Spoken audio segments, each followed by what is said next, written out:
চট্টগ্রামে এসএসসি উত্তীর্ণ ১২০০ শিক্ষার্থীকে সংবর্ধনা দিয়েছে ইসলামী ছাত্র শিবির। সকালে নগরীর একটি কনভেনশন সেন্টারে আয়োজিত অনুষ্ঠানে প্রধান অতিথি ছিলেন সংগঠনের কেন্দ্রীয় সভাপতি মোহাম্মদ জাহিদুল ইসলাম। এ সময় তিনি বলেন, মাহাথির মোহাম্মদের মতো স্বপ্ন দেখতে হবে, দেশকে পরিবর্তনে শামিল হতে হবে। শিবিরের চট্টগ্রাম মহানগর উত্তর আয়োজিত অনুষ্ঠানে শুভেচ্ছা বক্তব্য রাখেন মহানগর জামায়াতের ভারপ্রাপ্ত আমির নজরুল ইসলাম। ছিলেন ছাত্র শিবিরের চট্টগ্রাম মহানগর উত্তরের সভাপতি তানজির হোসেন। আমার একটা টাইমে আমি নিজেই যখন আমার ফোনে মেসেজটা আসছে যে শিবিরের এখান থেকে নেবে, তখন আমি ভাবতেছিলাম যে শিবির মানে তো রক্তপাত, এটা দিয়ে তো আল্লাহ ভয় লাগতেছে, যাবো না। বাট যখন তাদের এখানে আসছি আমার ধারণা পুরাই চেঞ্জ। মানে এটা হচ্ছে আপনার লাইফকে কিভাবে সামনের দিকে আগাবে, অনেক কিছু আপনারা শেখাবে। আলহামদুলিল্লাহ অনেক ভালো। আমি তোমাদেরকে একটা চ্যালেঞ্জ তুলে দেওয়ার জন্য, এই চ্যালেঞ্জটা তোমাদেরকে মাথায় নিতে হবে। আমার এক প্রিয় ডাক্তার, যারা ডাক্তার হবো তোমাদের জন্য উন্মুক্ত। আমরা ছাত্র শিবির শুধু আজকে একটা বক্তৃতা শোনানোর জন্য তোমাদেরকে এখানে ডেকে নিয়ে আসে নাই। একটা ক্রেশ দেখি আমার হাতে, একটা ক্রেশ তোমাদের হাতে দেওয়ার জন্য তোমাদেরকে ডাকাই নাই। তোমার হাতে এটার ক্রেশটার দাম সর্বোচ্চ আমি জানি না 100 টাকা হইতেও পারে, নাও হইতে পারে। তুমি বাড়িতে বসে 300 টাকা এর চেয়ে সুন্দর একটা ভালো ক্রেশ বানাইয়ে বাড়িতে রাখার মতো তৌফিক তোমাদের সবাই আছে। এই ক্রেশটার মূল্যটা কি ওই 500-1000 টাকার চেয়ে কম না বেশি? কেন বেশি? বেশি হচ্ছে এই জন্য যে ক্রেশটা তোমার হাতে দেওয়া হচ্ছে না। আজকে ইসলামী ছাত্র শিবির তোমার হাতে পুরো বাংলাদেশটাকে তুলে দিচ্ছে। এই বাংলাদেশটাকে তোমাকে দেখে রাখতে হবে। This is your country, this is your responsibility. তোমার দেশ, তোমার দায়িত্ব।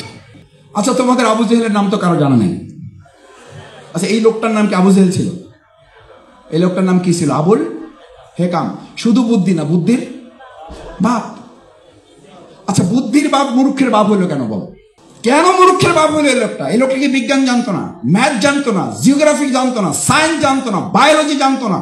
এখন পর্যন্ত বলা হয় পাথর খোদাই করলে সৌদি আরব বা ওই রাষ্ট্রগুলোতে যে বিজ্ঞান, যে লিটারেচার, যে জিওগ্রাফি, যে ম্যাথ পাওয়া যায় পৃথিবীতে এখন পর্যন্ত তার ধারে কাছে যাওয়া যায় নাই।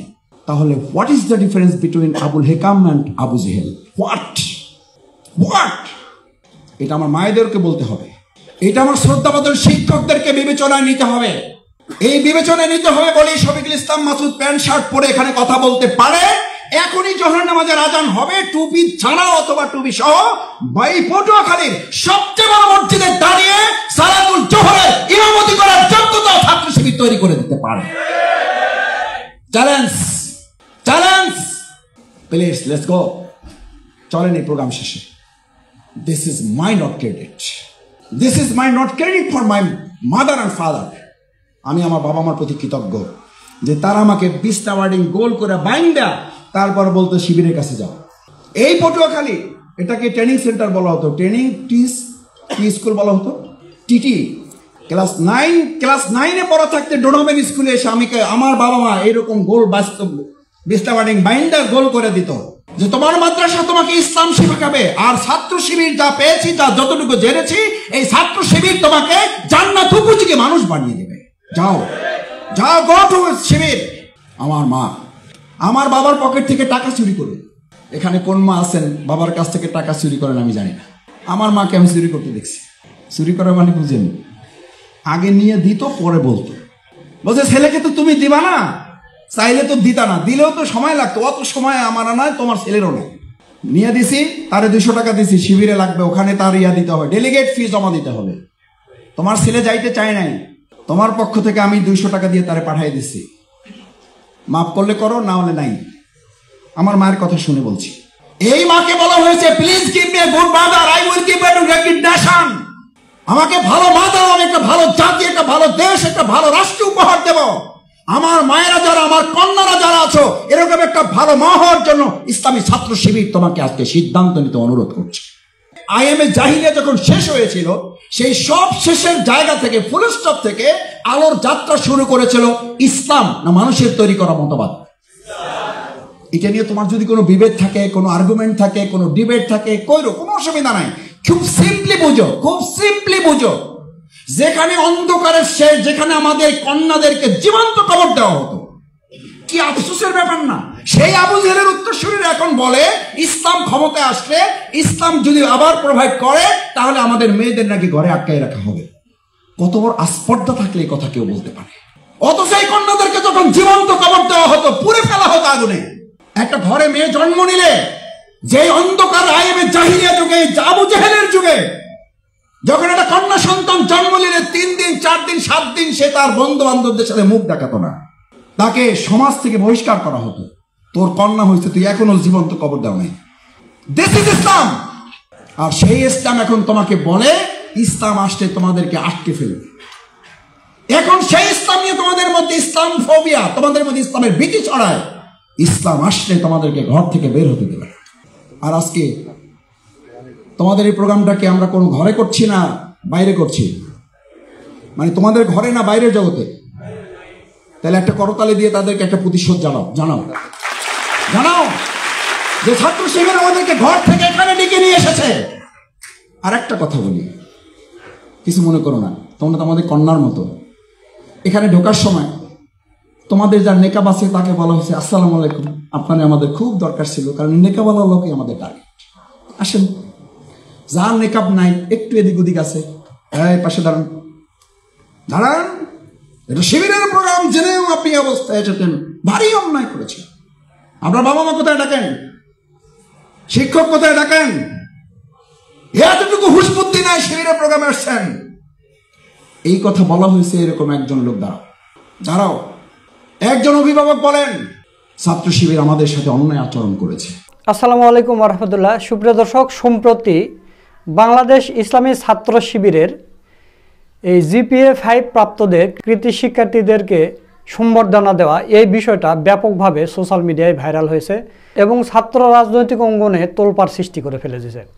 এখন বাংলাদেশের যেগুলো প্রধান সারির গণমাধ্যম তারা পর্যন্ত এই বিষয় নিয়ে নিউজ করতেছে। গত 15 বছর ধরেও শিবিরে কাজ করে আসতেছে, কিন্তু হাসিনার আমলে এগুলো কোনো মিডিয়া প্রচার করেনি বা তাদের প্রচার করা এটা বৈধ ছিল না, জায়েজ ছিল না। তো এখন তারা প্রচার করতেছে। আপনারা ভিডিওর শুরুতে একটা বোনের বক্তব্য শুনলেন। এই বোনটা বলতেছে কি যে আমার কাছে শিবিরের কাছ থেকে মেসেজ এসেছে যে তোমাদের সম্বর্ধনা দেওয়া হবে, মানে এই বোনটি GPA 5 পেয়েছে, তো তাকে সম্বর্ধনা দেওয়ার জন্য SMS করছে। তখন তিনি বলতেছে যে আমি খুবই ভয়ে ছিলাম, আমি সেই ছোটোকাল থেকে শুনে আসতেছি যে শিবির মানে রক কাটে, শিবির মানে রক্তারক্তি, সেখানে গেলে মানে কী হয়। তো শিবির শুধু ওই শিক্ষার্থীকে ডাকে না, তার অভিভাবক সহ ডাকে। সেখানে মনে করেন যে মোটামুটি 1.5 থেকে 2 ঘন্টার একটা অনুষ্ঠান হয়। ওই একটা অনুষ্ঠানেই শিক্ষার্থীর জীবনটা চেঞ্জ হয়ে যায়। আপনাকে শিবির করতে হবে না, আপনি শিবিরের হেল্প নেবেন। আপনি মেডিকেলে পড়বেন না কি করবেন, যে কোনো জায়গায় ভর্তি হবেন, আপনি শিবির আপনাদের সব কিছু হেল্প করে দেবে। আপনাকে শিবির করতে হবে না, আপনার লক্ষ্যে পৌঁছতে আপনার যা যা করার দরকার সব কিছুরই হেল্প পাবেন। তো প্রিয় দর্শক, ওই বোনটি ওই শিবিরের সম্বর্ধনা অনুষ্ঠানে গিয়েছে এবং সম্বর্ধনা অনুষ্ঠান শেষে ওই বোনটি যখন বাইরে বের হয়ে এসেছে, এরপর সাংবাদিকদের সে বলেছে যে আমাদের যে ছোট থেকে যে ধারণাটা দেওয়া হয়েছিল শিবির সম্পর্কে, সেই ধারণাটা চেঞ্জ হয়ে গেছে। শিবির এত ভালো একটা সংগঠন এবং এরা এত সুন্দরভাবে এই 1-1.5 ঘন্টার মধ্যে আমাদের যে দিক নির্দেশনা দিল, এটা আমাদের সারা জীবনের পাওয়া। আমার একটা টাইমে আমি নিজেই যখন আমার ফোনে মেসেজটা আসছে যে শিবিরের এখান থেকে নেবে, তখন আমি ভাবতেছিলাম যে শিবির মানে তো রক্তপাত, এটা দিয়ে তো আল্লাহ ভয় লাগতেছে, যাবো না। বাট যখন তাদের এখানে আসছি, আমার ধারণা পুরাই চেঞ্জ। মানে এটা হচ্ছে আপনার লাইফকে কিভাবে সামনের দিকে আগাবে, অনেক কিছু আপনারা শেখাবে। আলহামদুলিল্লাহ, অনেক ভালো। তো প্রিয় দর্শক, এটাই হচ্ছে শিবিরের কাজ। আপনারা জানেন যে অন্যান্য বাংলাদেশে যত সংগঠন আছে, ছাত্র সংগঠন আছে, তাদের কিন্তু এরকম কোনো কর্মকাণ্ড আপনারা দেখবেন না। ওরা শুধু মুখে মুখে গুপ্ত সংগঠন এসে হ্যান ত্যান বলে মানে পৌঁছে যাচ্ছে।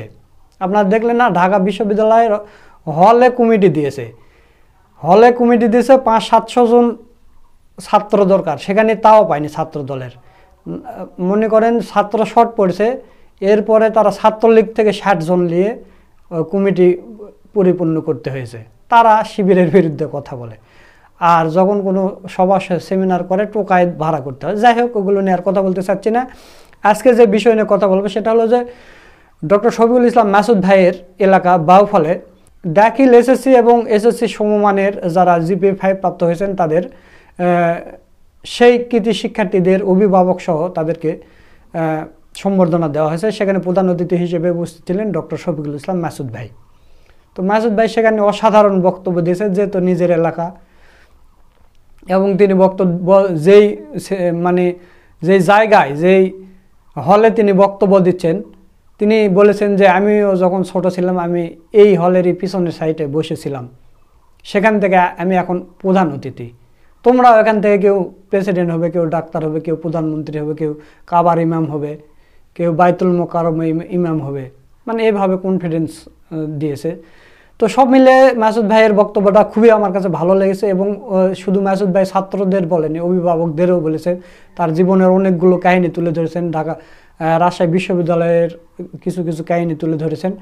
তো সব মিলিয়ে আজকের ভিডিওটা খুবই গুরুত্বপূর্ণ। তো আপনাদের প্রতি অনুরোধ থাকবে আপনারা পুরো বক্তব্যটা শুনে যাবেন। তো দর্শক বেশি দেরি করব না, চলুন আমরা ডক্টর শফিকুল ইসলাম মাসুদ ভাইয়ের পুরো বক্তব্যের ভিডিওটা দেখে আসি।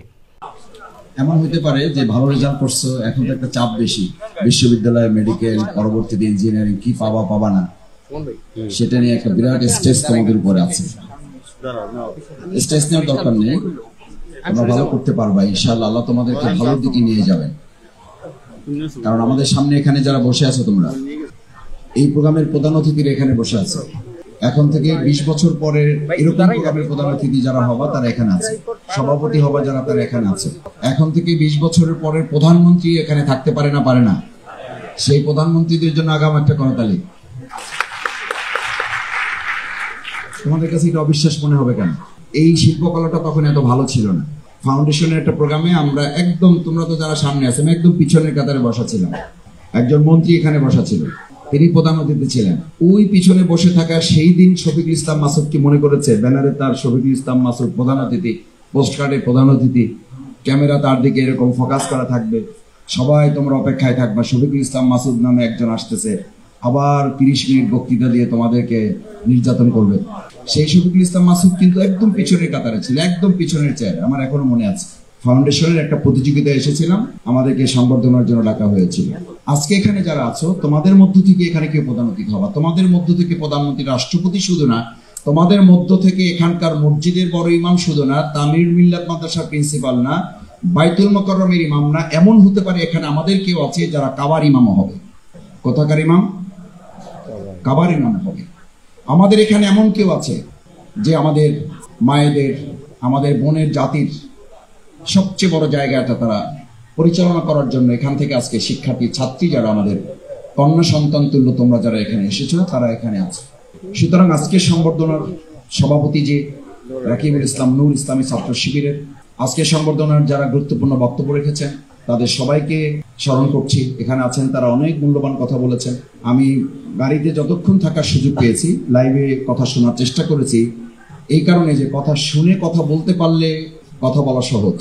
আমি প্রায় এখানে যারা বক্তব্য রেখেছেন তাদের কথা আমি লাইভে শোনার চেষ্টা করেছি। বিশেষভাবে তোমাদের মধ্য থেকে তো কয়েকজন বোধহয় কথা বলেছে, আমি তোমাদের কথা সূত্র ধরে কথা বলতে চাই, কারণ তোমাদের কথাগুলো আমার কাছে বেশি ভালো লেগেছে। আমি তাদের জন্য একটা করতালি চাই যারা তোমাদের মধ্য থেকে কথা বলেছে। আমি সভাপতিকে প্রথম যখন প্রোগ্রাম শিডিউলটা ডিজাইন করে, এই শিডিউলটা আমি বলেছি আমাদের বক্তব্য কম দিয়ে যারা আমাদের সামনে আছে তাদের কথা বেশি শুনতে হবে। আমাদের সময় শেষ, এখন তোমাদের পালা। আমরা আজকে এই প্রোগ্রামের আয়োজন করার মূল উদ্দেশ্য হচ্ছে এই ডেস্ক থাকবে না 10 বছর পরে, এই ডেস্ক পরিচালনার দায়িত্ব তোমাদেরকে নিতে হবে। সেই বোঝাটা তোমাদের ঘাড়ে আজকে আমরা চাপাই দেওয়ার জন্য এখানে আয়োজন করেছি। তোমরা কি এটা নেওয়ার জন্য প্রস্তুত আছো? প্রস্তুত? উপরে কেউ প্রস্তুত নাই? রাজি আছো ইনশাআল্লাহ? এই ডেস্কের দায়িত্ব না মানে হচ্ছে দেশ পরিচালনার দায়িত্বটা তোমাদেরকে নিতে হবে। প্রথমে তোমাদেরকে শুভেচ্ছা জানাই, কৃতজ্ঞতা জানাই, আন্তরিক ধন্যবাদ, মোবারকবাদ জানাই। অসম্ভব এবং অক্লান্ত পরিশ্রম করে তোমরা তোমাদের শিক্ষা জীবনের প্রথম একটা ধাপ তোমরা অতিক্রম করেছো। আমি তোমাদেরকে তোমাদের সায়েন্সের একটা থিওরি, একেবারে সিম্পল একটা থিওরি বলি। আমাদের যে মধ্যাকর্ষণ শক্তি আছে, মধ্যাকর্ষণ শক্তি অতিক্রম করে যখন কি উপরে উঠতে চায়, চাপটা তার বাড়ে না কমে? উপরে উঠতে চাইলে চাপ বাড়ে না কমে? কথা বোঝা যায়? শোনা যায় না? চাপটা বাড়ে না কমে? বাড়ে। আচ্ছা, এরপরে আর একটা মধ্যাকর্ষণ থিওরি বলো। যখন সে মধ্যাকর্ষণ থিওরিটা অতিক্রম করে এই শক্তিটাকে ওভারকাম করে ফেলে, তখন তার চাপ নিতে হয় না, ওই চাপটাই তাকে ভাসিয়ে রাখে, চাপটাই তাকে ভাসিয়ে রাখে। আজকে তোমাদের কাছে ছাত্র শিবির একটা মেসেজ দিতে চায়, তুমি চাপ নিতে নিতে যদি ওই মধ্যাকর্ষণ শক্তির চাপটাই অতিক্রম করতে পারো, তাহলে এই শক্তিটাই, এই চাপটাই তোমাকে ভাসিয়ে রাখতে সাহায্য করবে। পৃথিবীর নিয়ম হচ্ছে বিপদ মোকাবেলা করতে করতে করতে করতে এমন হবে যে বিপদ না আসলে তোমার খারাপ লাগবে, স্ট্রেস না আসলে তোমার খারাপ লাগবে। এই দুনিয়ার নিয়মটা হচ্ছে এরকম যে তুমি যে স্ট্রেস নাও, স্ট্রেসটা হচ্ছে এরকম যে তুমি এখন মনে করেছো ভালো রেজাল্ট করেছো, এখন কি হবে টেনশন আছে, এমন টেনশন যে সে পড়াশোনা করতে পারবে। আমাদের সমাজে এরকম ভালো ছাত্র দিয়ে তুমি কি করবা যে বলে যে আমি পরীক্ষার টেনশনে পড়াশোনা করতে পারি না। আমাদের সমাজে এমন মুসলিম খুঁজে পাবা যে বলে যে জান্নাত জাহান্নামের টেনশনে নামাজ পড়তে পারি না। আমি তোমাদের সেই প্রধান অতিথি আজকে যে জেলখানে ছিলাম, তো জেলখানে আমরা দু একজনকে নামাজ পড়তে বলতাম যে ভাই নামাজ পড়েন, জেলখানা বিপদে তো আছেন, আল্লাহর কাছে সাহায্য চাইতে আসেন। কয় মাসুদ ভাই আপনার বক্তৃতা সেদিন শুনলাম, শোনার পর থেকে এমন টেনশন জাহান্নামে তৈরি হয়েছে যে নামাজ পড়ার কথা বলে যাচ্ছি। তারপরে তার বক্তব্য হচ্ছে দেখো মানুষ যদি পজিটিভনেসটা অ্যাকসেপ্ট করতে না পারে তাহলে তার অসংখ্য যুক্তি থাকে। এরপরে সে বলতেছে মাসুদ ভাই আমরা জেলখানায় কারা? আমি বললাম সব অপরাধীরা দুনিয়ার দৃষ্টিতে। বলছি এই সব অপরাধীদের মধ্য থেকে কাকে আপনি ইমাম বানাবেন, কার পিছনে আপনি বিশ্বাস করে নামাজ পড়বেন? এই জন্য ভাবছি আপাতত নামাজ না, জেলখানা থেকে বের হয়ে নামাজ শুরু করব।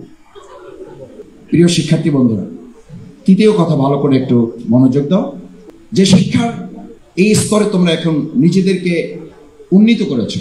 তোমাদের সাথে তোমাদের শ্রদ্ধাভাজন শিক্ষক মন্ডলী আছেন। আমি আমার শ্রদ্ধেয় শিক্ষক যারা, সবসময় শিক্ষকদেরকে বলে থাকি, আমি গতকালকে বাউফলে আমার শিক্ষকদের একটা প্রোগ্রাম ছিল, আমি আমার শ্রদ্ধেয় শিক্ষকদের বলে এসেছি শিক্ষক যারা তারা সবসময় সবার শিক্ষক, এবং একজন ছাত্রছাত্রী শিক্ষার্থী ভবিষ্যৎ নির্ধারণ করার জন্য তিনটা শক্তি তোমার মাথায় থাকতে হবে।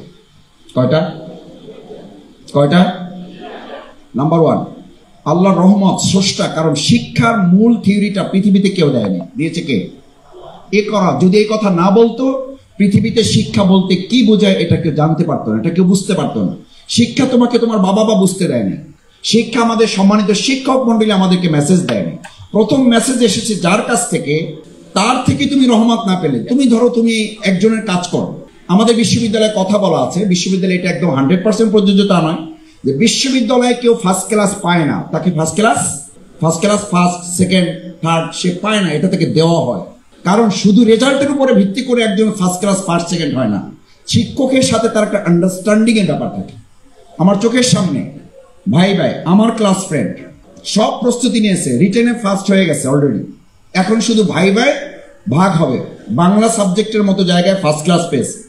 Rare case second class first, second, third হয়। তো ফার্স্ট ক্লাস বাংলা লিটারেচারে পাওয়াটা স্টাফ ইস্যু পেয়েছে। তার টেনশন হলো কোনোভাবে ভাই যেন সে সেকেন্ড না হয়, তাহলে সে সেকেন্ড হয়ে যাবে, টিচার হতে পারবে না ইউনিভার্সিটি। সে সব বড় বড় বই যা আছে একদম ভাইবার জন্য রিটেনে যা প্রস্তুতি তার কয়েক গুণ প্রস্তুতি নিয়েছে, এবং সে কোনোভাবে মুখ থেকে তার বের হয়ে গেছে। এটা it's a very good listening, it's a very important message, তোমাদের জন্য অত্যন্ত তাৎপর্যপূর্ণ। আমার জীবনকে পরিবর্তন করে দিয়েছে এই ঘটনা। কোনোভাবে তার মুখ থেকে বের হয়ে গেছে আমি এমন ভাইবার প্রস্তুতি নিয়েছি আমার শিক্ষক আমাকে ভাইবায় আটকাতে পারবে না। ব্যাস, কোনোভাবে এই কথাটা তার শিক্ষকের কানে গেছে। ভাইবে গিয়েছে, কি অবস্থা, প্রস্তুতি কেমন? বের হয়েছে আমার সাথে, আমার আগে ভাইবে দিয়েছে, আমি বিষয় এসে চোখ দিয়ে পানি ঝরতে বাইরে বেরোচ্ছে। আমরা কি ব্যাপার? হোয়াটসঅ্যাপেন কি হয়েছে? বসে একটা দুর্ঘটনা ঘটে গেছে। ঢুকার পরে কি অবস্থা, ভাইবার প্রস্তুতি কেমন? স্যার আলহামদুলিল্লাহ আমি মোটামুটি সব করে এসেছি। স্যার তো টেনশন না, ইন্টেনশন নিয়ে প্রশ্ন করতেছে। বলো উপন্যাস কার লেখা? এটা রবীন্দ্রনাথ ঠাকুর। বলছে তার জন্ম কত? এত সালে। তার মায়ের নাম বলো? বলছে। বাবার নাম বলো? বলছে। তার ছেলে মেয়ে কতজন? বলো। তার কার কত বয়স ছিল? তিনি যখন মারা যান তার কতজন পরিবারের সদস্য রেখে মারা গেছে? এটা কি কোশ্চেন? পৃথিবীর এমন কোনো ছাত্র নেই যে তার শিক্ষকের সব প্রশ্নের জবাব দিয়ে তাকে সন্তুষ্ট করতে পারবে, যদি না ওই শিক্ষক মনের দিক থেকে তার শিক্ষার্থীর প্রতি সন্তুষ্ট না থাকে। যে আল্লাহ তোমাকে শিক্ষার জন্য পৃথিবীতে পাঠিয়েছেন সেই আল্লাহর সাথে তোমার যদি সম্পর্ক না থাকে, পৃথিবীর সব শিক্ষা তুমি মাথায় নিয়েও মানুষ তো দূরের কথা, পশুরও মিনিমাম স্তর তুমি লঙ্ঘন করতে পারবে। তার মালিকের সাথে যদি সম্পর্ক না থাকে, শিক্ষক, ওই যে বললাম রবীন্দ্রনাথ ঠাকুর যখন মারা যান তখন তার কতজন পরিবারের সদস্য রেখে মারা গেছে, এইটি কি তার কোশ্চেন হওয়ার কথা? এই প্রশ্নের জবাব দেওয়ার জন্য তাকে কোশ্চেন করা হয় নাই। যখন এটা বলেছে পারে নাই, বলছে স্যার সরি, এটা তো আমি জেনে আসি না, এটা তো আমার পড়ার কথা না। বলছে কোনটা পড়ার কথা কি তুমি ঠিক করবা? স্যার তো তার জায়গায় নাই, তাকে চ্যালেঞ্জ করেছে ছাত্র। এটা হইতে পারে? ছাত্র শিক্ষককে চ্যালেঞ্জ করতে পারে, আমাকে আটকাতে পারবে না। ছাত্র যদি শিক্ষককে চ্যালেঞ্জ করতে না পারে তাহলে সৃষ্টি কি করে তার স্রষ্টাকে চ্যালেঞ্জ করবে? অথচ চ্যালেঞ্জ করছে পৃথিবী তা না করে নাই, করেছে। টাইটানিক আমরা আবিষ্কার করেছি, পৃথিবীর মানুষ আবিষ্কার করেছে। আবিষ্কার করে শুধু এতটুকু অহংকার তার মধ্যে তৈরি হলো, it's not only Titanic, it's absolute mean state, don't destroy. Please understand, স্রষ্টার সাথে বিদ্রোহ ঘোষণা করে নাই, শুধু বলেছে ইটস নট অনলি টাইটানিক। যেই টাইটানিককে তোমরা লাভ স্টোরি বলে, it's not love story, it's unfortunate story. আমি সেই সময় আমার বন্ধুদের কাছে ইউনিভার্সিটি শুনতাম, আমি 13 বার দেখেছি। আমি 13 বার কপাল পড়েছি। কেউ বলতো আমি 14 বার দেখেছি, আমি 14 বার কপাল পড়েছি। ওটা তো লাভ স্টোরি না, ওটা আনফরচুনেট স্টোরি। ওখানে শেখানো হয়েছে অহমিকা, দাম্ভিকতা, অহংকার যার মধ্যে থাকে, স্রষ্টার সাথে যদি কেউ চ্যালেঞ্জ করে সে 1 সেকেন্ড পৃথিবীতে টিকে থাকতে পারে। সেই টাইটানিক কি বলেছিল? মানুষ তৈরি করে চ্যালেঞ্জ করেছিল, স্রষ্টাকে জানিয়ে দিয়েছিল it's not only Titanic, it's absolute mini state. এটা টাইটানিকের লঞ্চ না, এই যে লঞ্চের দেশের লোক। আমি আজকে লঞ্চে যাব, আমি লঞ্চের লোকদের মাঝে মধ্যে দেখি, তোমরা নিশ্চয়ই যাওয়া আসা করো। আমি তো তোমাদের লোক, তোমাদের মানে শুধু পটুয়াখালী না, আমার ধানদি মাদ্রাসার ছাত্র, আমার প্রিয় মাদ্রাসা, যে মাদ্রাসা থেকে আমি পড়াশোনা করে আজকে তোমাদের সামনে দাঁড়িয়েছি। আমার সেই ধানদি মাদ্রাসা এখানে আছে, তাদের বোধহয় কত 16 জন তারা এখানে থাকার কথা আমি যতটুকু শুনেছি, এবং পটুয়াখালী জেলায় সম্ভবত তারা প্রথম হয়েছে। তাদের সহ মাদ্রাসার মধ্যে, তাদের সহ সবার জন্য একটা করতালি, সবার জন্য। আমার মাদ্রাসার জন্য একটা করতালি চেয়ে নিতে পারি না? আমার মাদ্রাসার জন্য একটা করতালি তোমাদের কাছ থেকে চেয়ে নিলাম। এই লঞ্চে যখন যাও, আমি লঞ্চের মালিকদের, স্টাফ যারা থাকে, দেখো এটা একটা গুরুত্বপূর্ণ মেসেজ। ঝড় ওঠে, বন্যা ওঠে, অনেক সময় ঢেউ থাকে, আমরা ঢেউটা রুমে বসে বুঝতে পারি স্রষ্টার সাথে মানুষের সম্পর্কটা কেমন, জ্ঞানটা কেমন। দেখো রুমে বসে আমরা বুঝতে পারি যে এখন নদীর অবস্থাটা কি। কেন বুঝতে পারি? লঞ্চ চালু হয়েছে, প্রথম দিকে প্রথম তেলাওয়াত চলে টিভিতে, অথবা মাওলানা সাইদি সাহেবের ওয়াজ চলে, হঠাৎ দেখি সিনেমা চলে আসছে, ভালো বন্ধ করে দিলাম, অথবা আমরা একটু হাঁটাহাঁটি করি বাইরে, হঠাৎ দেখি আবার তেলাওয়াত ওয়াজ শুরু হয়েছে। আমি এটা দেখার পরে বললাম যে ভাই ঘটনা কি? একজন আমাকে বললো যে মাসুদ ভাই একটু বারান্দা দিয়ে দেখেন, সম্ভবত নদীর অবস্থা ভালো না। কথার অবস্থা ভালো না, নদীর অবস্থা ভালো না। সত্যি আমি গিয়ে দেখলাম যে ঢেউটা একটু বেশি, বৃষ্টি শুরু হয়েছে, হালকা পানিও পড়তেছে। যারা চা বিক্রি করে, ওই যে দোকান থাকে ছোট্ট স্টল, আমি ওদেরকে জিজ্ঞেস করলাম কি হয়েছে? বলছে স্যার আমাদের এখানে নিয়ম হইলো যখন একটু বন্যা বাদল থাকে তখন ওয়াজ চলবে। শুধু ওয়াজ চলবে না, আমার এখানে মায়েরা আছেন, আমার বোনেরা আছেন। দেখেন আল্লাহর সাথে মানুষের সম্পর্কের জ্ঞানের ভিত্তিটা প্র্যাকটিক্যালি আল্লাহ কিভাবে বাধ্য করেছেন আপনাকে। আপনি বাইরে যেতে পারবেন না। আমি বের হয়ে যখন মাঝখানে ফ্লোর দিয়ে হাঁটতেছি, আমার এলাকার এক লোক বলছে মাসুদ ভাই আপনি আসেন, একটু সাহস পেলাম। আমি বললাম কি হয়েছে? বলছে আমার সাথে আমার মা আছে। বৃদ্ধ মানুষ, বুঝতে পারে না তেমন কিছু, কিন্তু ভয় পাচ্ছে খুব। আমি বললাম কোথায় আছে, সালাম দেবো? বলছে না সে নামাজে আছে। বলছে কি নামাজ পড়তেছে এখন? আমি বলছি যে আমিও তাকে জিজ্ঞেস করলাম যে মা এখন কি নামাজ পড়তেছেন? আপনি তো এশার নামাজ পড়েন নাই, তো এশার নামাজ পড়বেন? বলছে না আমি এশার, আমি এখন তাহাজ্জুদ পড়বো। দেখেন মানে সেন্সটা মানুষের। তখন সে হাসতে হাসতে বলছে আবার কিছুটা বিশ্বাস, যেহেতু মা, তার সাথে তো তামাশা করা যায় না। বলছে আমার মায়ের মধ্যে টেনশনটা এমন পর্যায়ে পৌঁছে গেছে, সে এশার নামাজই পড়ে নাই, কিন্তু বিপদ যেহেতু চলে আসছে এখন মনে করতেছে এসা পরে হবে, আগে কি? আগে তাহাজ্জুদ, আগে আল্লাহর কাছে কান্দো। যেই টাইটানিক তোমাকে মেসেজ দিয়েছে আল্লাহর সাথে বিদ্রোহ করলে ধ্বংস অনিবার্য, সেটা মুসলমানদের কাছে মেসেজ দেওয়া হচ্ছে love story. It's not love story, it's a destroy story. তোমরা একমত না হলে I don't care there, I don't care দেয়ার। কেন?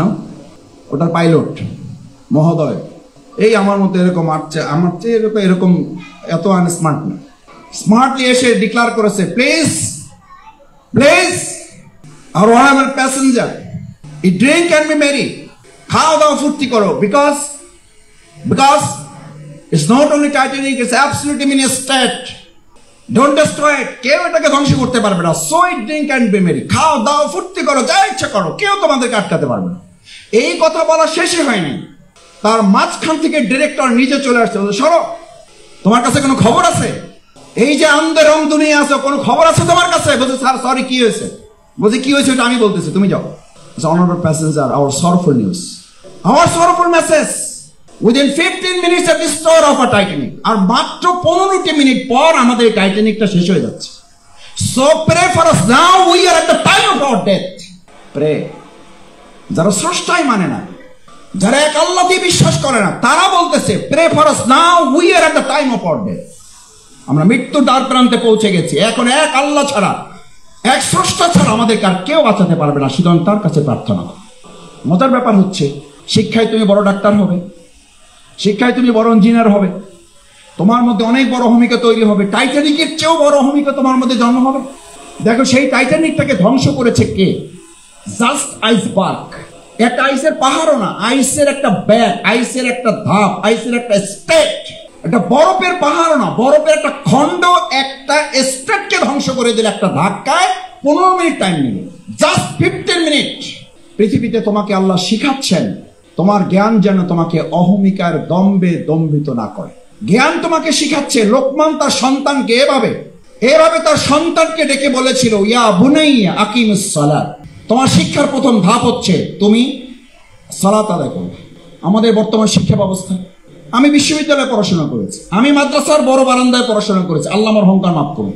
আমার বিশ্ববিদ্যালয়ের শিক্ষক আমার সামনে এরকম যখন একজন ছাত্রী বোরকা পরে বসে আছে, হিজাব পরে, নেকাব পরে বসে আছে, আমার বিশ্ববিদ্যালয়ের শিক্ষক, কত দুর্ভাগা বাংলাদেশে বাস করো, আমার শিক্ষক বললেন তোমাকে আমি চিনতে পারছি না, stand up, stand up and go back, stand up and go back. এই তোমার প্রিয় মাতৃভূমি বাংলাদেশের বিশ্ববিদ্যালয়। আমি বাংলায় পড়েছি, আমাকে আমার শিক্ষক আমার ক্লাসে দাঁড়িয়ে বলতেন, বাংলায় নজরুল, কবি নজরুল নিয়ে পড়ার কিছু নাই, যদি কিছু পড়তে হয় রবীন্দ্র, শরৎচন্দ্র নিয়ে পড়ো।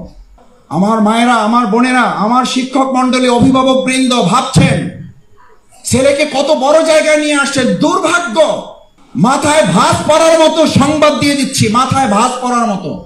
কোথায় নিয়ে যাচ্ছেন আপনার সন্তানকে? কোথায় নিয়ে যাচ্ছেন সন্তানকে যদি জানতে হয়, তাহলে বাংলাদেশের এখন মোবাইলটা ওপেন করে আপনি মোবাইলে গিয়ে একটু শুধু সার্চ দেন, বাংলাদেশের বৃদ্ধাশ্রমগুলোতে আপনার 2টা সিট প্রয়োজন, বুকিং দিতে যান বুকিং দিতে। 6 মাসে বুকিং পাবেন না। কেন জানেন? এই যে আপনার আদর, যত্ন, ঘাম, চোখের পানি, রক্তে করা সন্তানগুলো যাদেরকে বড় করেছেন, মানুষ হওয়ার পরিবর্তে আমাদের বিশ্ববিদ্যালয়, স্কুল, কলেজ, কোনো ক্ষেত্রে, কোনো মাদ্রাসাগুলো মানুষ করার পরিবর্তে কোনো ক্ষেত্রে না, অধিকাংশ ক্ষেত্রে তাদেরকে পশুতে পরিণত করে ফেলছে। আমার ভাইয়েরা, আমার শিক্ষার্থীরা, আমার ছাত্রী কন্যারা, তোমরা তোমাদের মতো কন্যা আমার এখন আছে, আমার কথায় কষ্ট নিও না। তুমি হয়তো মনে করছো যে আমাদেরকে ওইরকম মনে করতেছেন, তোমাকে ওইরকম মনে করতেছে না। তাহলে বৃদ্ধাশ্রমে সিট খুঁজে পাচ্ছি না কেন 6 মাসেও বুকিং পাচ্ছি না? ওখানে কি রিক্সাওয়ালার বাবারা? ওখানে কি শ্রমিকের বাবারা? ওখানে কি মজুরিদের বাবারা? ওখানে বিশ্ববিদ্যালয় শিক্ষকের বাবা মায়েরা। কানাডায় থাকে, ফ্রান্স থাকে, জার্মান থাকে, ইটালিতে থাকে, তাদের বাবা মায়েরা। তুমি জানো না, আমার কাছে আমাদের 10টা 11টা অ্যাম্বুলেন্স আছে, আমাদের ইসলামী ছাত্র শিবির জামাত ইসলামের 11টা অ্যাম্বুলেন্স ফ্রি সার্ভিস দিচ্ছি আমরা। এমন জায়গা থেকে ফোন আসে, বলে যে ভাই তার এক সন্তান থাকে কানাডা, এক সন্তান থাকে ইংল্যান্ড, আর এক মেয়ে থাকে ফ্রান্সে। তারা মেসেজ দিয়েছে টাকা যা লাগে আমরা দিব, আপনারা দাফনের ব্যবস্থা করেন, আমাদের হাতে সময় নেই। আমি নিজে সাক্ষী থেকে বলছি, আমার নিজের কানে। টাকা আমরা দিচ্ছি, আমাদের সময় নেই, দাফন করে দেন। আমরা বলছি কোথায় করবো? বলছে যেখানে পারেন করেন। আমার মায়েরা যারা আসছেন, আমার এই কন্যাদেরকে সামনে রেখে পৃথিবী এখন স্লোগান তোলে না, please give me a good mother, I will give a good nation. কোথায় পেয়েছে স্লোগান? ইংরেজিটি বললে মনে করে আরে বাপরে বাপ, শফিকুল ইসলাম মাসুদ টুকটাক ইংরেজিও জানে। আরে ভাই, ইংরেজি কথাটা তো ইংরেজি না, এটা তো আরবিতে, এটা তো আল্লাহর বিধান। আমি দেখেন আপনারা, আমি এই ইসলামী ফাউন্ডেশনের কথা বললাম না, আমার উপস্থিত বক্তৃতায়, যেটা আবার বলছি, আমি প্রধানমন্ত্রীর কাছ থেকে তখন মেডেল নিয়েছি। এখান থেকে তো শুরু হয়েছে, ফাউন্ডেশনে তো উপজেলা থেকে বক্তৃতা করতে করতে আমাকে ঢাকায় যেতে হয়েছে।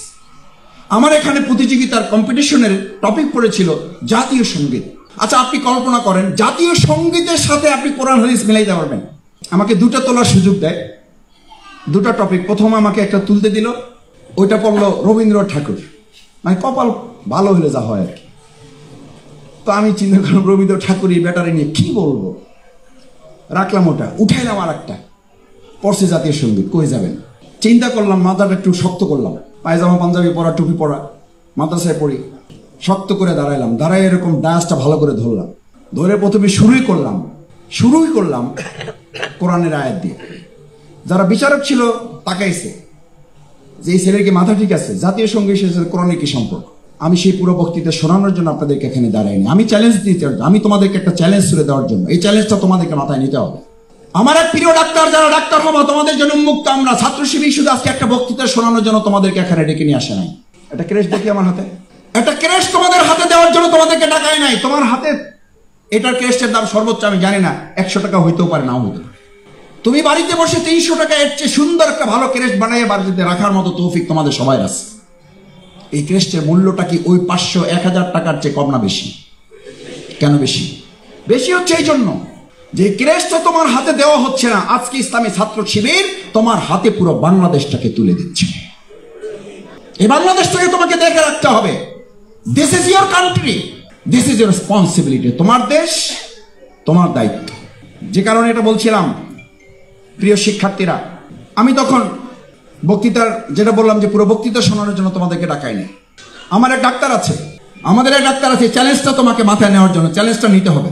আচ্ছা, না শোনার আগে চ্যালেঞ্জটা নেওয়ার জন্য রাজি আছো? না শোনার আগে রাজি হইলা কেন? কেন রাজি হইলা? একজন যদি রাজি হও, এটা আফসোসের ব্যাপার। কেন হাত তুললা? দুটা কারণে। এক, অমনোযোগী। দুই, তোমাদেরকে এরকম অন্ধভাবে এই রাষ্ট্র তোমাদেরকে পরিচালনা করলেও তোমরা পরিচালিত হবা বলে আমাদেরকে বিশ্বাস করতে হবে। অথচ এই দুটো কোনোটাই আমরা প্রত্যাশা করি না। আমার প্রিয় ডাক্তার, যারা ডাক্তার হবা, যারা ইঞ্জিনিয়ার হবা, ডাক্তার পড়েছেন, 3rd ইয়ার, 2nd ইয়ার চলতেছে, 4th ইয়ার শেষ, এবার তিনি ইসে ভর্তি হবেন। কোথায়? 5th ইয়ার শেষ করার পর কোথায় ইন্টার্ন করেন? কি করে? ইন্টার্নিতে ভর্তি হয়। ইন্টার্নিতে ভর্তি হয়েছে। টিচারদের সাথে ক্লাসের এক ফাঁকে জোহরের নামাজের সময় হয়েছে। আজকেও জোহরের নামাজের সময় হবে একটু পরে। ডাক্তার দাঁড়িয়ে বললো যে স্যার, আমার একটু কথা আছে। বলছে কি কথা? যে স্যার, জামাতের সময় হয়ে গেছে, তো আমাকে একটু নামাজ পড়ার সময় দিতে হবে। বলছে এই কারণেই বলছি, এই বিজ্ঞানের ক্লাস টেলাসে, ডাক্তারের ক্লাস টেলাসে নামাজের সাথে এগুলোর কোনো সম্পর্ক নাই। আমার ক্লাসে এগুলো বলবা না। সাথে একটা ইংলিশ মারিয়ে দিয়েছে, যে ইংলিশ মানলে স্মার্টনেস। কি English? Science and religion can go together. সব ছাত্রছাত্রীরা মনে করছে, উরি বাপ, সেই শিক্ষক, মারাত্মক জিনিস। Science and religion can go together. বিজ্ঞান এবং ধর্ম একসাথে চলতে পারে না। সব থ মেরে গেছে। ওই ছাত্র বলছে যে স্যার, আমি যদি ফেলও করি, আমার যদি বাদও দেন, আমার নামাজের স্যার একটু যাওয়া লাগবে।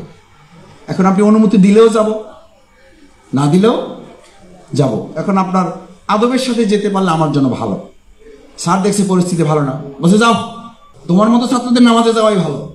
গিয়েছে, নামাজ থেকে ফিরেছে। আমি এগুলো শুধু গল্প বলার জন্য বলছি না। ইটস এর স্টামিনা, ইটস এর ডিসিশন, ইটস এর স্ট্যান্ডার্ড, ইটস এর মেসেজ, ইটস এর ফিউচার, ইটস এর ক্যারিয়ার, ইটস এর রেসপন্সিবিলিটি।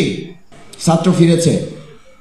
এবার লাস্ট টেস্টটা হবে, সবাইকে কুইজের জন্য দিয়ে দেওয়া হয়েছে। ওই ছেলে ফার্স্ট হয়েছে। সে জানে না, নাম নাই তো, রোল আছে শুধু। এই ফার্স্ট কে হয়েছে, দাঁড়াও। এ তো মনে করছে যে ফার্স্ট হয়েছে ওই যে বেনামাজি, আল্লাহরে স্বীকার করে না, এরকম একটা। এ তো খুব কৃতিত্ব। এই ফার্স্ট হয়েছে কে, দাঁড়াও। বলছে স্যার রোল বলেন। রোলই তো বলেন নাই। বলছে আচ্ছা, রোল হলে এত, দাঁড়াও। নামাজি ছেলে দাঁড়ায় গেছে। বলছে স্যার আমি। ওনার হাসি মুখ আর স্যারের হলো গোমরা মুখ। যেহেতু ফার্স্ট হওয়ার কথা না, এ তো চলেই গেল একটু আগে ক্লাস থেকে। এই ফার্স্ট হলো কি করে? ওই ছাত্র আসছে, বলছে যে এখন আগেই থেকে ঠিক করা ছিল, তার অনুভূতি প্রকাশ করা হবে এবং তার অনুভূতি শোনা হবে। ফার্স্ট হলো কি করে? আসছে, দাঁড়াইয়ে প্রথম শুরু করছে স্যারের বক্তৃতা দিয়ে। সম্মানিত শিক্ষক মন্ডলী, উপস্থিত আমার সহকর্মীরা, ইটস ইওর গুড মেসেজ। আমাদের সম্মানিত শিক্ষক একটু আগে বলেছিলেন science and religion can go together, আর আমি তোমাদেরকে বলছি science without religion can go together. বিজ্ঞান ধর্ম ছাড়াই চলতে পারে না।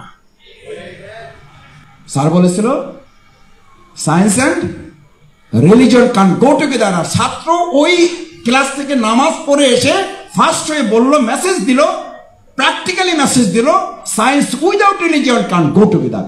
যে বিজ্ঞানের সাথে ধর্মের সম্পর্ক নেই, ওটা বিজ্ঞান না, ওটা অন্ধ, ওটা ধ্বংস। ওটা কেন ধ্বংস? আচ্ছা, তোমাদের আবু জেহেলের নাম তো কারো জানা নেই। আচ্ছা, এই লোকটার নাম কি আবু জেহেল ছিল? এই লোকটার নাম কি ছিল? আবুল হেকাম। শুধু বুদ্ধি না, বুদ্ধির বাপ। আচ্ছা, বুদ্ধির বাপ মূর্খের বাপ হইলো কেন বল? কেন মূর্খের বাপ হইলো এই লোকটা? এই লোকটা কি বিজ্ঞান জানতো না, ম্যাথ জানতো না, জিওগ্রাফি জানতো না, সায়েন্স জানতো না, বায়োলজি জানতো না? এখন পর্যন্ত বলা হয় পাথর খোদাই করলে সৌদি আরব বা ওই রাষ্ট্রগুলোতে যে বিজ্ঞান, যে লিটারেচার, যে জিওগ্রাফি, যে ম্যাথ পাওয়া যায় পৃথিবীতে এখন পর্যন্ত তার ধারে কাছে যাওয়া যায় নাই। তাহলে what is the difference between Abul Hakam and Abu Jahl? What? এটা আমার মায়েদেরকে বলতে হবে, এটা আমার শ্রদ্ধাবাদর শিক্ষকদেরকে বিবেচনায় নিতে হবে। এই বিবেচনায় নিতে হবে বলেই শফিকুল ইসলাম মাসুদ প্যান্ট শার্ট পরে এখানে কথা বলতে পারে। এখনই জোহর নামাজের আজান হবে, টুপি ছাড়া অথবা টুপি সহ বাই পটুয়াখালীর সবচেয়ে বড় মসজিদে দাঁড়িয়ে সালাতুল জোহরে ইমামতি করার যোগ্যতা ছাত্র শিবির তৈরি করে দিতে পারে। Challenge, please let's go. চলেন এই প্রোগ্রাম শেষে। This is my not credit for my mother and father. আমি আমার বাবা মার প্রতি কৃতজ্ঞ যে তারা আমাকে 20টা ওয়ার্ডিং গোল করে বাইন্দা তারপর বলতো শিবিরের কাছে যাও। এই পটুয়াখালী এটাকে ট্রেনিং সেন্টার বলা হতো, ট্রেনিং টি স্কুল বলা হতো, টিটি। ক্লাস 9-এ পড়া থাকতে ডোনাবেন স্কুলে এসে আমার বাবা মা এইরকম গোল বাস্তব 20টা ওয়ার্ডিং বাইন্ডার গোল করে দিত যে তোমার মাদ্রাসা তোমাকে ইসলাম শেখাবে, আর ছাত্র শিবির যা পেয়েছি, যা যতটুকু জেনেছি, এই ছাত্র শিবির তোমাকে জান্নাত উপযোগী মানুষ বানিয়ে দেবে। যাও গো টু শিবির। আমার মা আমার বাবার পকেট থেকে টাকা চুরি করে, এখানে কোন মা আছেন বাবার কাছ থেকে টাকা চুরি করেন আমি জানি না, আমার মাকে আমি চুরি করতে দেখছি। চুরি করা মানে বুঝেন, আগে নিয়ে দিত পরে বলতো, বলছে ছেলেকে তো তুমি দিবা না, চাইলে তো দিতা না, দিলেও তো সময় লাগতো, অত সময় আমার নয় তোমার ছেলেরও নয়। নিয়ে দিছি, তারে 200 টাকা দিছি, শিবিরে লাগবে, ওখানে তার ইয়া দিতে হবে, ডেলিগেট ফি জমা দিতে হবে। তোমার ছেলে যাইতে চায় নাই, তোমার পক্ষ থেকে আমি 200 টাকা দিয়ে তারে পাঠিয়ে দিছি, মাফ করলে করো, না হলে নাই। আমার মায়ের কথা শুনে বলছি। এই মাকে বলা হয়েছে please give me a good mother, I will give you a great nation. আমাকে ভালো মা দাও, আমি একটা ভালো জাতি, একটা ভালো দেশ, একটা ভালো রাষ্ট্র উপহার দেব। আমার মায়েরা যারা, আমার কন্যারা যারা আছো, এরকম একটা ভালো মা হওয়ার জন্য ইসলামী ছাত্র শিবির তোমাকে আজকে সিদ্ধান্ত নিতে অনুরোধ করছে। দিস ইজ ইসলামী ছাত্র শিবির। ছাত্র শিবির শুধু তোমাকে এখানে একটা বক্তৃতা শোনাতে আসে না। ছাত্র শিবির, তুমি ডাক্তার হওয়া, তোমার জন্য রেডি আছে কোচিং, চলো। দরজম মুক্ত। আমাকে ফোন করে, মাসুদ তুমি আমাদের বাউফলের ছেলে না? আমি বললাম জি আপা বলেন। এই যে আজকে আসতে আসতে আমার ফোনে একটা ভয়েস রেকর্ড আছে, কান্না, কেঁদে কেঁদে ফোন করেছেন, আমাকে বলছেন যে আপনার সময় হবে না আমি জানি, এই জন্য ভয়েস মেসেজ দিয়ে রাখলাম। কাঁদছেন, ভাই দেশটার কি হবে ভাই? তা আমি বললাম কেন আপা কি হয়েছে? আমি শুধু একটা রিপ্লাই দিয়ে রাখছি, কেন কি হয়েছে? কি হয়েছে জবাব তার 1 মিনিট 43 সেকেন্ড। ভাই আমাদের কোনো উপায় নেই, আমরা শেষ। এই যে শেষ, সব জায়গার মেসেজ শেষ। আচ্ছা তুমি বলো, এই শেষ যেখানে আইএমএ জাহিলিয়া যখন শেষ হয়েছিল, সেই সব শেষের জায়গা থেকে, ফুল স্টপ থেকে আলোর যাত্রা শুরু করেছিল ইসলাম না মানুষের তৈরি করা মতবাদ? এটা নিয়ে তোমার যদি কোনো বিভেদ থাকে, কোনো আর্গুমেন্ট থাকে, কোনো ডিবেট থাকে, কোনো অসুবিধা নাই। খুব সিম্পলি বুঝো, যেখানে অন্ধকারের শেষ, যেখানে আমাদের কন্যাদেরকে জীবন্ত কবর দেওয়া হতো, কি আফসোসের ব্যাপার না? সেই আবু জেহেলের উত্তরসূরিরা এখন বলে ইসলাম ক্ষমতায় আসলে, ইসলাম যদি আবার প্রোভাইড করে, তাহলে আমাদের মেয়েদের নাকি ঘরে আটকাই রাখা হবে। কত বড় আস্পর্ধা থাকলে এই কথা কেউ বলতে পারে? অথচ এই কন্যাদেরকে যখন জীবন্ত কবর দেওয়া হতো, পুড়ে ফেলা হতো আগুনে। একটা ঘরে মেয়ে জন্ম নিলে, যে অন্ধকার আইএমএ জাহিলিয়া যুগে, আবু জেহেলের যুগে, যখন একটা কন্যা সন্তান জন্ম নিলে 3 দিন 4 দিন 7 দিন সে তার বন্ধু বান্ধবদের সাথে মুখ দেখাতো না, তাকে সমাজ থেকে বহিষ্কার করা হতো। তোর কন্যা হয়েছে, তুই এখনো জীবন্ত কবর দেওয়া নাই। দিস ইজ ইসলাম। আর সেই ইসলাম এখন তোমাকে বলে ইসলাম আসলে তোমাদেরকে আটকে ফেলবে। এখন সেই ইসলাম নিয়ে তোমাদের মধ্যে ইসলাম ফোবিয়া, তোমাদের মধ্যে ইসলামের ভীতি ছড়ায়। ইসলাম আসলে তোমাদেরকে ঘর থেকে বের হতে দেবে। আর আজকে তোমাদের এই প্রোগ্রামটাকে আমরা কোনো ঘরে করছি না বাইরে করছি, মানে তোমাদের ঘরে না বাইরের জগতে? তাহলে একটা করতালি দিয়ে তাদেরকে একটা প্রতিশোধ জানাও যে ছাত্র শিবির আমাদেরকে ঘর থেকে এখানে ডেকে নিয়ে এসেছে। আর একটা কথা বলি, কিছু মনে করো না, তোমরা তো আমাদের কন্যার মতো। এখানে ঢোকার সময় তোমাদের যার নেকাব আছে তাকে বলা হয়েছে আসসালামু আলাইকুম, আপনার আমাদের খুব দরকার ছিল, কারণ নেকাবওয়ালা লোকই আমাদের টার্গেট। আসেন, যার নেকাব নাই একটু এদিক ওদিক আছে, এই পাশে দাঁড়ান, এটা শিবিরের প্রোগ্রাম, জেনেও আপনি অবস্থায় এসেছেন, ভারী অন্যায় করেছেন। আপনার বাবা মা কোথায় ডাকেন? শিক্ষক কোথায় ডাকেন? এতটুকু হুঁশ বুদ্ধি নাই, শিবিরের প্রোগ্রামে আসছেন।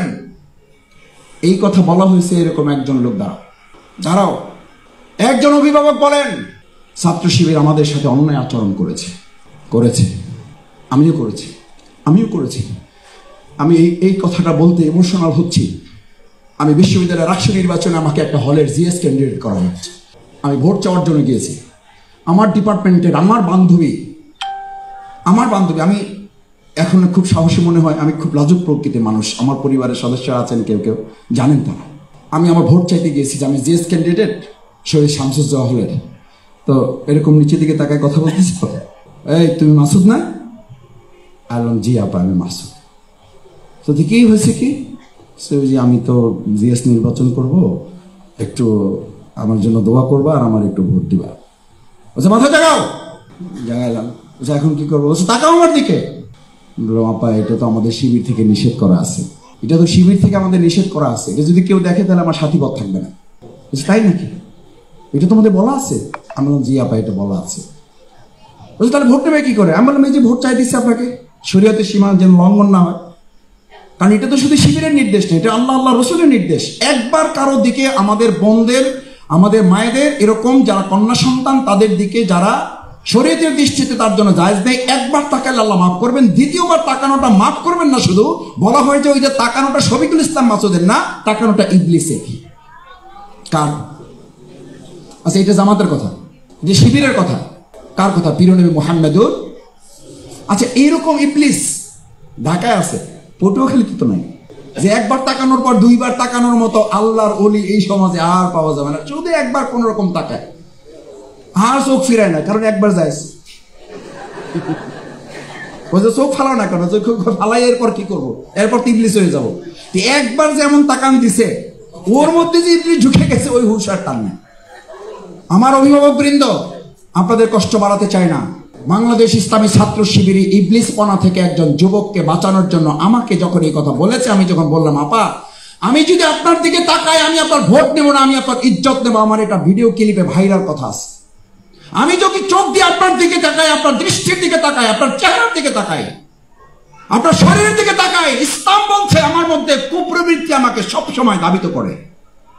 এটা একজন পীর সাহেব এটা বললে হবে না, এটা আমরা তো পীরের এলাকার লোক, সব পীর তো আমাদের এলাকা আলহামদুলিল্লাহ। পীরদের প্রতি শ্রদ্ধা রেখে বলছে, আমার এক পীর বলছিল, ওই পীরের নাম বললাম না, বলছে মাসুদ কোনো লোক যদি বলে যে কোনো কন্যা কোনো নারী দেখার পরও তার কোনো সেন্স পরিবর্তন হয় না, তার ওর পিছনে নামাজ পড়া হারাম, ওর পিছনে। আমি বললাম হুজুর এটা কি করলেন? কিন্তু আল্লাহর ওলি, এটা বিরাট ব্যাপার স্যাপার, যে কোনো তার চেঞ্জ নাই, কোনো তার ইয়ে নাই, ইমোশন নাই, বিরাট ব্যাপার। আল্লাহর সাথে ডাইরেক্ট লাইন বলছে, ডাইরেক্ট ওটা ইবলিসের সাথে ডাইরেক্ট লাইন। কারণ প্রথম কথা হলো মিথ্যা কথা বলছে, কারণ এটা হলো আল্লাহ দেওয়া নিয়ম, এই নিয়মটাকে সে অস্বীকার করছে। দুই হইল তাহলে তার মধ্যে পুরুষত্ব নাই, আর এরকম পুরুষত্ব না থাকলে ইমামের জন্য জায়েজ না। তিন নম্বর কারণে, যে কারণে নামাজ পড়বা না, সেটা হলো এই আল্লাহদ্রোহী, এই আল্লাহর আইনের বিপরীতে সে দাঁড়িয়ে গেছে। এর পেছনে নামাজ তিন কারণে পড়া যায়। আমার মায়েরা, আমার শিক্ষক মন্ডলী, আমার সুধী মন্ডলী যারা সন্তানদেরকে নিয়ে এসেছেন, আমি আমার ওই বোনকে বলেছিলাম আমার ভোট দরকার নাই, আপনার ইজ্জতে রক্ষা চাই। বলছে যে তোরে ভোট দেবো না, তুই খারাপ, তোরে এখন চা খাওয়াবো। আমি বললাম এই আগে তুমি ছিলে, এখন তুই। আমি ডাকতেছি, আপনি কয় যে তোরে ভালোবাসি, কয় যে তোরে ভালোবাসি। আমি বললাম আমি ভালোবাসা চাই না, আমি ভোট চাই। কয় ভোট ভালো না বাসি, তোরে ভোট দেবো কেমন? আমার ভাইয়েরা, আমার বোনেরা, আমার মায়েরা, হাসার জন্য এটা বলি নাই, একটু যোগ করো না। বেসিক্যালি আমার ভিডিও পাবেন এটা। আমার ওই বান্ধবী এখনো যে বেঁচে আছে, সে সরকারি একটা জব করে, আমি এখানে করি, মাঝে মধ্যে দুষ্টমি হয়। আমি বলি যে তোমরা তো স্মৃতিই থাকো, আমরা ওই রাস্তায় ছিলাম, এখনো রাস্তায় আছি। কয় স্যার কি করতে হবে বলেন? এমন হে মনে করছে আমি এমপি মন্ত্রী হয়ে কি যে একটা করে আলাদা। কয় যে স্যার কি করতে হবে? আমি কিছু করতে হবে না, ওই সময় একটা ভোট দিতে চাইছিল, দিতে পারো নাই, কারণ পরে রাষ্ট্রীয় নির্বাচনটা বন্ধ হয়ে গেছে। বলেছে এই কারণে, সে তখন বলেছিল তোরে ভালোবাসি, শুধু তোরে ভোটও দেবো, তোরে ভালোবাসি, কারণ যে আমার ইজ্জতের সুরক্ষা দেবে সেই হচ্ছে আমার ভাই, তাকেই ভালোবাসি। ইসলামী ছাত্র শিবির কোনো গার্লফ্রেন্ড বয়ফ্রেন্ড তৈরি করে না। ইসলামী ছাত্র শিবির শিক্ষা প্রতিষ্ঠানে ভাই এবং বোন তৈরি করে, মাঝখানে ইসলামের ড্যাম তৈরি করে একটা সুরক্ষা দিয়ে দিতে চায়। আমরা ভাই বোন, আমার বোনের ইজ্জত রক্ষা করা যেমন আমার দায়িত্ব, আমার এই কন্যাদের ইজ্জত রক্ষা করা ছাত্র শিবির দায়িত্ব মনে করে। ওমর রাদিয়াল্লাহু তাআলা ইসলাম গ্রহণ করার আগে কি ছিল? সবচেয়ে জঘন্য মানুষ ছিল, পশু ছিল। সেই ওমর যখন ইসলাম কবুল করেছে, ইসলামী ছাত্র শিবির বানানো কোনো হিস্ট্রি না এটা। সেই ওমর যখন ইসলাম কবুল করলো, সুন্দরী রমণী যুবতী সব সুসজ্জা করা লোক তার সামনে রাত্রিবেলা হাজির। প্লিজ লেটস গো, চলেন। কোথায় যাবেন? What is the definition of Islam? What is the nature of Islam? What is the beauty of Islam? What is the structure of Islam? তোমাকে জানতে হবে, এটা জানতে হবে। সেই ওমরই বলল, ওই মহিলা থরথর করে রাস্তায় কেঁপে পড়ে যাওয়ার অবস্থা। কিন্তু হিস্ট্রি কি বলে? হিস্ট্রি বলে ওই কন্যা, ওই সুন্দরী রমণী যুবতী বললো যে তোমার হাত থেকে তো রক্ষার আর কোনো উপায় নাই, আমার স্বর্ণ গহনা যা আছে সব নিয়ে নাও, আল্লাহর রাস্তায় আমার ইজ্জতটা বাঁচাও। বলছে যে আমি ওমর কিছুক্ষণ আগে মুহাম্মদুর রাসূলুল্লাহ সাল্লাল্লাহু আলাইহি সাল্লামের কাছে ইসলাম কবুল করে এসেছি, তোমার স্বর্ণ গহনার তো নিরাপত্তা আমি দেবই, তোমার নিরাপত্তা দেওয়ার দায়িত্ব আমার। তুমি আমার পিছনে থাকবে, পিছনে থেকে তুমি আমাকে গাইড করবে, সামনে যাবে, পিছনে যাবে, ডানে যাবে না বামে যাবে। বলছে কেন, আমি সামনে যাই, তুমি পিছনে আসো। বলছে ন, বলছে আমি আমার ভালো হয়েছি, মুসলিম হয়েছি, সেটা ঠিক আছে, কিন্তু শয়তানি প্রবৃত্তি আমার মধ্যে এখনো আছে, আমি তোমার দিকে চোখ দিতে চাই না। দিস ইজ ইসলাম। প্রিয় তরুণেরা, প্রিয় যুবকেরা, এই সমাজ রাষ্ট্র বিনির্মাণে আজ এমন বিশ্ববিদ্যালয় যেখান থেকে 100 সেঞ্চুরি করার দুঃসংবাদ আমাদের কাছে পাওয়া যায়। আমি মাঝে মধ্যে বলি, আমাদের তরুণরা, আমাদের যুবকরা সবচেয়ে বেশি ধ্বংস হয় কি গ্রামে না শহরে? শহরে। বিশ্ববিদ্যালয় হাট, বিশ্ববিদ্যালয়ের মাঠ, তোমাদের বিশ্ববিদ্যালয় সোহরাওয়ার্দীর মাঠ, ঢাকা বিশ্ববিদ্যালয় যাবা না? যাবা, ওয়েলকাম। ঢাকা মেডিকেলে ওয়েলকাম, বুয়েটে ওয়েলকাম, সোহরাওয়ার্দী ওয়েলকাম, শেরে বাংলা ওয়েলকাম, সলমিল্লা ওয়েলকাম। আমরা তোমাদের জন্য দাঁড়িয়ে আছি। ওই মায়ের, ওই বোনের যে কথাটা বলার জন্য তুলেছিলাম, ফোন করেছিল, তার ছেলেটাকে আমি যেন শুধু রেটিনাতে ভর্তি করাই না, ভর্তি করাবো এবং শিবিরের হাতে তাকে তুলে দিয়ে বলবো সে মেডিকেলে চান্স পাক আর না পাক, সে যেন 5 ওয়াক্ত নামাজি হয়। আমি বললাম আমাদের এরকম তো কোচিং নাই আপা। বলছে মাসুদ তুমি মিথ্যা কথা বলবা না। আমি বললাম আপা এটা কোনো কথা বললেন, আমি মিথ্যা বলবো কেন? আমাদের 5 ওয়াক্ত নামাজের তো কোনো কোচিং নাই, আমাদের কোচিং হলো মেডিকেলে তাকে চান্স পাওয়ানোর কোচিং। বলছে ওই চান্স পাওয়ানোর কোচিংয়ে আমি শুনেছি তোমাদের আলাদা স্পেশাল ক্লাস আছে, সেই ক্লাসে তোমাকে ভর্তি করে দিতে হবে আমার ছেলেটা, যেন মেডিকেলেও চান্স পায়, আবার 5 ওয়াক্ত নামাজিও হয়।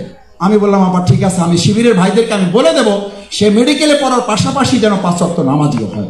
আমার বোনেরা, আমার ভাইয়েরা, আমার কন্যা সন্তানেরা, আমার তরুণ যুবকেরা, তোমাদেরকে শেষ আহ্বান জানাই, আসো। our knowledge brings us nearer to ignorance. আমাদের জ্ঞান আমাদেরকে অজ্ঞতার দিকে নিয়ে যাচ্ছে।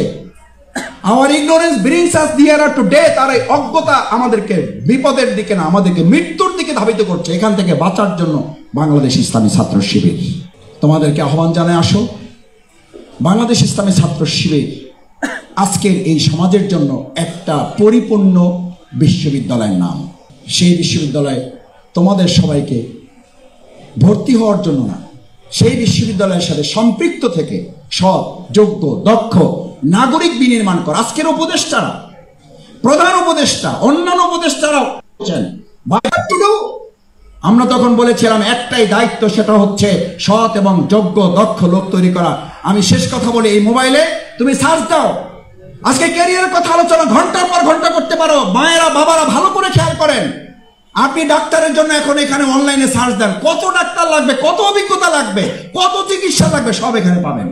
সার্চ দেন, এখানে বসে পাবেন।